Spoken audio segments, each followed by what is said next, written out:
Nicely. Almost everyone in this room most likely grew up reading the books of Dr. Seuss, or at least hearing his rhymes and rhythms as your parents read his books to you at night.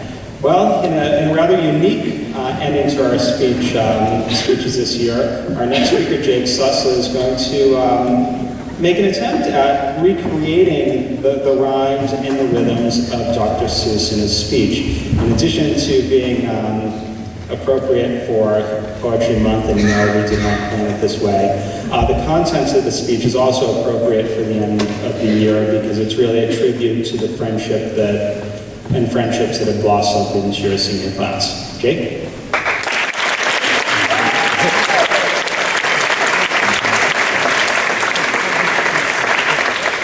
Thank you, Mr. Markonish. Throughout the last 7 years, I have been greatly influenced by my peers. So as I stand before you today, I have a task at hand and no time to delay.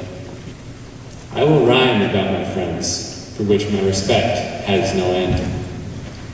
But before I start, I must say, there's not enough time to mention all you today. It's for all those who I will not mention. Keep doing what you do, because what you do has created this person who stands in front of you. Robert Field is the first friend on my list to talk about, a responsible leader and a goofy Boy Scout.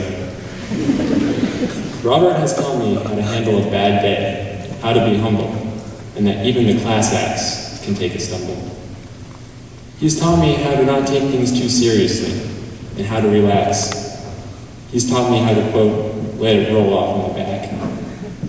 Robert, the most important thing that I've learned from you is how to be myself, because if I don't, it may just be the last thing I do. So I would like to thank Robert Field, you see, for all the ways he has influenced me. Now, Nick and Cam Rader, I will mention together, because they influence me in any weather.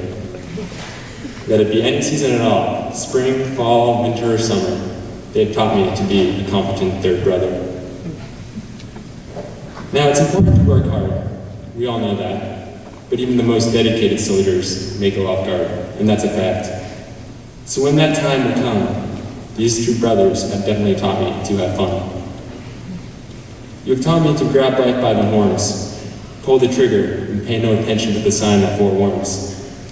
Now, this may sound dangerous, but I must say, it also taught me common sense is a must to obey. And from here, I must move on, so thank you for being friends that I can always rely upon. Camden James Regan. I don't think there's a high school skier in Maine he is not beaten. His determination always showed from his incredibly fast pace, although we really needed a bucket with his name on it at the end of every race.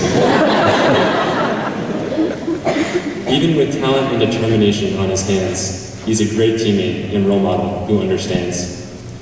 He's supportive and comforting on good and bad days, and he's never in anger or dismay. And for this confidence he has given me, I was able to meet my goals and be the best skier I could be. Rudy Giuliani, yes, I admire you too. You've done many things that I may never gather the courage to do. You pushed me out of my comfort zone. You pushed me to my limit. I've always looked up to you.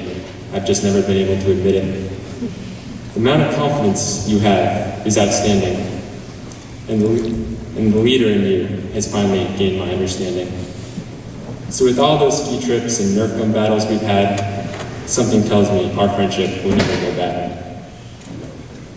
Benjamin Randall, you've taught me a very important lesson. You've taught me to be my own person, and it's no need to make a false impression. I've learned that if I was a different person, that's who I'd be. But that's not the case, because the only person I am is me. Yes, I like the Smashing Pumpkins, and I know you don't concur, but you like AWOL Nation, and I think that's just absurd. So, thank you for being you and keeping me in check. For your personality and attitude towards life has surely gained my respect. Evan Kendall. Your determination is truly inspiring. Your devotion and drive is definitely something worth acquiring. Because of you, Evan, I want to try harder every day at just about everything I do in every way.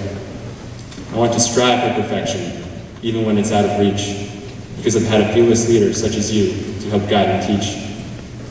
So for this aspect of life that you have guided, I'm glad you're my friend. I'm sincerely delighted. Anthony Hardy, or AJ for short, one friend with whom I will probably always consort. There is so much to say about such a friend, so how I will describe his influence will be a very loose end. Almost all of my philosophy that I practice and believe in today has come from some part of his philosophy in some way. AJ has taught me to think rationally, something I would never have done casually. And even though he may not be the most sentimental, he's easy to talk to, being so unjudgmental. AJ, you influenced me so much over the last 3 years. I'm going to miss not talking with you because we won't be so near. But one thing I am sure of is you'll always be a part of me because of our thinking and our shared philosophy. Finally, I'll get to a friend who's done something I never would have thought. He's taken a spot of a brother to me, which I sometimes need a lot. Grant McPherson is more than a friend to me, because I can talk to him about anything very easily. But what he has taught me is truly inspiring. He's taught me to fight on even when my hopes are expiring. He's taught me about hard times and how to get through them, and his ears will always be open to me, no matter how late in the PM. I know that it is important to have hopes and dreams, but he taught me to prevail when none seemed to gleam. A friend and a brother may be what I see, but a mentor and a hero is what he deserves to be. So, within these last few moments, I must say, I've learned a lot from even myself today. I've learned that the relationships I've had have uncountable worth. In fact, they are the most valuable things you can have on this earth. So look to your left and look to your right and ask yourself this: what have these people done that I've overlooked or missed? Do I consider them my friends, or do I not? Or does it matter because their influence surely hasn't been for God? So I leave you today with this one last thought. Think about your friends and what they have taught. An exchange of words or a brief conversation may just be the help you need to find your destination. Thank you.